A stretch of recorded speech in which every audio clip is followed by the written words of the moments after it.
बिस्मिल्लाहिर्रहमानिर्रहीम। अस्सलाम वालेकुम नाज़रीन। मंसूर अली खान ने आज उस्मा भारी की लाइव चित्रण करते हुए कहा कि मेरे पास इस बात के सबूत है कि आप लोगों ने धांधली से हुकूमत बनाई है और आप लोग धांधली करके इस्टेब्लिशमेंट की मदद से यहाँ तक पहुँचे हैं और आप लोगों ने इस्टेब्लिशमेंट के साथ डील की हुई है और इमरान खान डील करने को पसंद नहीं करता और ना ही वो आज तक झुका है और ना झुकेगा। तो गाइस आज की ये वीडियो काफ़ी ज़्यादा अहम होने वाली है। वीडियो देखने के बाद इस पर डिटेल से बात करते हैं। फिर ये जरा थोड़ा सा आप गुस्सुल कल्बी का मुजाहरा करें, आप इस तासुर की नफी करें कि आपको कोई सपोर्ट है किसी तरह से एस्टेब्लिशमेंट की। ये जरा इस शेल से बाहर निकल आए आप लोग।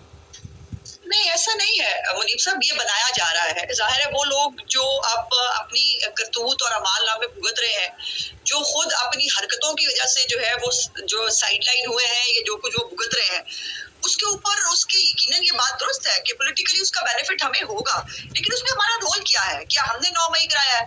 क्या हमने अलकादिर ट्रस्ट से पैसे खाने को कहा था? क्या हमने कहा था कि हीरे मांगो? क्या हमने कहा था ज़कात खैरात खाओ, मनी लॉन्ड्रिंग करो मुलाजमों के नाम के ऊपर? और जिनको ये दूसरों को कह रहे हैं ना कि उनको जो है वो करप्शन का ताज बनाना चाहिए, माफ कीजिएगा, जो इमरान खान है ना, उसको तो किस किस तरह के ताज पहनाए जा रहे हैं या उसके ऊपर कौन कौन से ताज सचते हैं, मैं तो बता भी नहीं सकती, मैं तो वो कह भी नहीं सकती। लेकिन मेरे मंसूर की बात के ऊपर जो है वो जरूर रिस्पॉन्ड करना है। मंसूर साहब जो है ना, वो यहाँ पर मेरा उनका इख्तलाफ आ जाता है कि मंसूर साहब भी ना मतलब नीवी था के ऊपर जरा वो रखते हैं, उनको सियासतदान मिलते हैं बाकी हमेशा बाकी लोगों की तरह कि सियासतदान को जो है वो बदनाम कर दो, सियासतदान को बुरा कह दो तो शायद इससे बहुत अच्छा हो जाता है। बिल्कुल माफी मांगे, सब मांगे, सिर्फ सियासतदान क्यों मांगे? सियासतदान इस्तेमाल होते हैं, इस्तेमाल होते रहे हैं, पाकिस्तान की तारीख है। मिसाकी जमहूरियत किया ना, और मिसाकी जमहूरियत करके सबने माफी मांगी और कहा हम फिर एक दूसरे के दुआले हो गए ना, मिसाकी जमहूरियत करके एक दूसरे की ऐसी तैसी फेर गए ना। मैं बात पूरी करी हूँ। जी जी। ये भी नहीं होता था कि असम्बलियां जो है ना, यहाँ पे तो सियासतदान असम्बलियां बेचारी मजलूम में जमाना हुआ करते थे, वो भी अपनी टर्म पूरी नहीं किया करते थे। सो एक थोड़ी सी मेच्योरिटी आई, असम्बलियों ने अपनी मुद्दत पूरी करनी शुरू की, एक ट्रांजिशन ऑफ पावर जो है वो होना शुरू हुआ और ये माफिया जो है, ये सबको हमने तो कहा है ट्रूथ एंड रिकंसिलिएशन कमीशन बनाए, एक पार्लियामेंट्री कमीशन हो और वो जो है वो सबका कच्चा चट्टा लेके आए। उसमें सियासतदान भी है, मैं नहीं कह रही सर, लेकिन सिर्फ सियासतदान को तू, सिर्फ सियासतदान गंदा, सिर्फ सियासतदान करप्ट, सिर्फ सियासतदान गुनहगार, मुझे इस पे एतराज होता है। सियासतदान तो सबसे ज्यादा नमाड़ी कौम है जो जब तक है, जो मीडिया ट्रायल भी भुगतता है, जो अवाम के हाथों भी जो है जिसको होता है, जो जिसके ऊपर हर बंदा जिसका दिल चाहता है वो बात कर लेता है और हर एक को एक ही छड़ी से हाँका जाता है। अब इमरान खान और मियां नवाज शरीफ के केसेस में फर्क देखिए और ट्रीटमेंट में फर्क देखिए। वो मौसूफ अभी भी मटन खाते हैं देसी घी में पके हुए, उनको 9 लाख रुपए की जॉगिंग की जो है ना वो मशीन दी जाती है, उनके लिए कमरा घर से आई है जी, मटन भी करूं जानता है उन्होंने। उनके ऊपर केसेस तो देखिए क्या है, पाकिस्तान से खेलने से लेकर, इतारों में बगावत कराने से लेकर, ज़कात और खैरात खाने से लेकर, मनी लॉन्ड्रिंग करने से लेकर, करप्शन। मियां नवाज शरीफ के ऊपर एक इल्जाम कोई बता दे, कोई इल्जाम।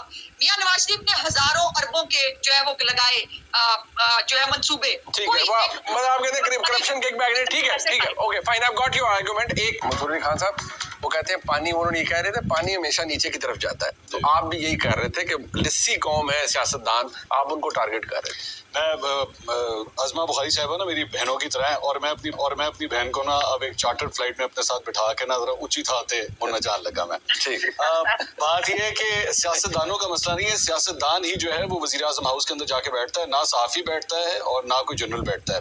दूसरी बात यह है कि आए मेरे साथ ऊंची थाते चलने हैं, बैठ के कमिट करें ऑन स्क्रीन, आज कमिट करें अज़मा साहिबा कि जनाब जैसे ही हम लोग हुकूमत में आएंगे वो तमाम अफराद जो छुप छुप के लोगों की रिकॉर्डिंग्स करते हैं और गैर कानूनी तौर पे करते हैं, हम उनका एहतसाब करेंगे, ले उनके नाम लेते हैं। आइए मेरे साथ बैठ के कमिट कीजिए कि जो अफसर, जो ऐसा शख्स, चाहे वो ब्यूरोक्रेट हो, जनरल हो, जज हो, कोई भी हो, आइए उनका हम बैठ के एहतसाब करेंगे कि किस तरह वो बैठ के हुकूमतें बनाते हैं और गिराते हैं, उन सब का एहतसाब करेंगे।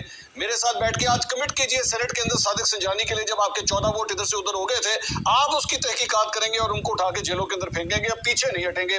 मेरे साथ करें आज इस बात की कमिटमेंट कि आप लोग जो वोट को इज्जत दो की बात करते थे, आज वो वोट को इज्जत दो किधर गया है और जिन जनरलों के नाम जो है वो आपके कायद नवाज शरीफ साहब ने गुजरांवाला के अंदर लिए थे, आते साथ ही पहले हफ्ते के अंदर उनके हाथों के अंदर हथकड़ी डाल के आप उनको अंदर करेंगे। आप मेरे साथ ये कमिटमेंट कीजिए। मैं सियासतदानों का आज से नाम ही लेना बंद कर देता हूँ। सियासतदान का नाम सिर्फ इसलिए लिया जाता है क्योंकि उनको लोग वोट डालते हैं, जब इलेक्शन में आप लोग खड़े होते हैं आपको वोट डालते हैं, आपसे ये एक्सपेक्ट करते हैं। मैं तो आपकी जो लीडर है मरियम नवाज साहिबा, उनके साथ जब इंटरव्यू किया था तो मैंने उनसे कहा था कि जी करें कमिटमेंट कि जैसे ही आप हुकूमत में आएंगे तो जनरल बाजवा और जनरल फैज का एहतसाब आप लोग करेंगे, तो उसके बाद खामोशी आ मियां गई। साहब ने लंदन में नाम लिया था, लेकिन जारी बात है फिर शहबाज साहब को एक अर्जेंट फ्लाइट लेनी पड़ गई और उन्होंने कहा भी, हाँ जी। और वो प्रेस कॉन्फ्रेंस की और उसमें उन्होंने कहा कि जी मैं भागा नहीं जाता, मैं जहाज में जाते हैं, और वो शहबाज साहब ने तो मैं इसलिए अजमा साहबा को जहाज में बिठा के लेके हाँ जाता नहीं, वो जहाज में फिर वो वाकई ना जाना पड़ जाए। बट एक अजमा साहब, मुझे पता है, मैं लास्ट सेगमेंट है, मैं चाह रहा हूँ इस पे एक बात फैक्ट है कि क्या वाकई ऐसा है कि हमारे मुल्क में हकीकी इक़्तिदार को हासिल नहीं कर सकता जब तक उसको कबूलियत का फैक्टर ना हासिल हो, और खास तौर पर एस्टैब्लिशमेंट की जानिब से ये एक फैक्टर है। Is it a ground reality? There is no denying the fact. लेकिन प्रॉब्लम ये है कि जब ये कबूलियत आती है तो तमाम वो चीजें जिसमें जब ये कबूल नहीं होते और जिसमें उस वक्त ये आवाज उठाते हैं उसकी तरफ से आंखें फेर ली जाती हैं। ये लाकानूनियत, ये जानते हैं इस बात को कि आने वाले इलेक्शंस की क्रेडिबिलिटी में सवेर सवालिया निशानात हैं। अजमा साहिबा जानती हैं इस बात को। मैं कसम खा सकता हूं इस बात को कि अगर ये मेरे साथ प्राइवेटली बैठेंगी तो ये एक्सेप्ट करेंगे इस बात को कि 2024 के इलेक्शंस की क्रेडिबिलिटी पे बहुत बड़े सवालिया, बट दे विल नॉट से इट ऑन पब्लिक। अभी भी नहीं कहेंगी। बट एक बात, क्या अजमा बुखारी साहिबा 2024 का इंतखाब 2018 के इंतखाब से बेहतर होगा? उसकी क्रेडिबिलिटी ज्यादा होगी? बिल्कुल होगी और होनी भी चाहिए। ये कतई तौर पर, अच्छा मेरा ये एक वो है कि बहुत कोई इंटरनल पार्टी की बात हो तो वो मैं जाहिर है पब्लिकली और प्राइवेटली शायद मुख्तलिफ होती है, लेकिन जो प्रिंसिपल चीजें हैं वो मेरी कभी भी पब्लिकली प्राइवेटली मुख्तलिफ नहीं होती। पहली तो बात यह है कि 2024 का इलेक्शन अगर सिर्फ इसलिए क्रेडिबल है कि इमरान खान को और उसके जितने दहशतगर्द विंग है जो उसका, उनको खुली छुट्टी दे दी जाए जो है वो, और उनको सिर्फ इसलिए छोड़ दिया जाए कि छुट्टी इलेक्शन की क्रेडिबिलिटी बनानी है, तो आई एम सॉरी, ये तो नहीं हो सकता ना, ये नहीं होगा। और क्या हमारे लिए जब 2018 को जो है उसमें 13 जुलाई को मियां साहब को जो है 9 जुलाई को सजा सुनाई जाती है, 13 जुलाई को वो आकर बेटी समेत अरेस्ट हो जाते हैं और हमें 25 जुलाई को इलेक्शन लड़ना होता है। वो क्रेडिबिलिटी उस वक्त थी क्या इलेक्शन की? नहीं तो मैं तो कह रहा हूँ नहीं थी ना, मैं तो कह रहा हूँ नहीं थी, तो मैं तो रिपीट नहीं चाहूंगा वैसे पाकिस्तानियों जो आज क्रेडिबिलिटी मांग रहे हैं ना, उनसे मेरा ये सवाल ये है कि जब 9 सीटें हमारी ज्यादा थी 25 जुलाई की रात को पंजाब असेंबली के अंदर, हमारी हुकूमत बनने नहीं दी गई और वहां पर जो है कैसे हुकूमत पंजाब की बुजदार की बना दी गई, वो क्रेडिबिलिटी।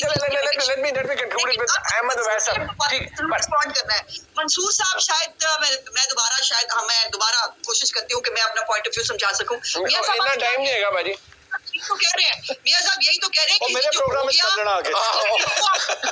चाहिए, यही तो गुजारिश कर रहे हैं वो, और एक दफा नहीं 1000 दफा कहा कि एक कमीशन बनना चाहिए, कमीशन के अंदर लेकिन एक ही बेचारा बना था, रहमान कमीशन, उस गरीब का भी पता नहीं चला था। बट एक मिनट आजमा भाई साहब, I am sorry I have to cut you here, मुझे अहमद अवैध साहब से कंक्लूड करवाना है प्लीज।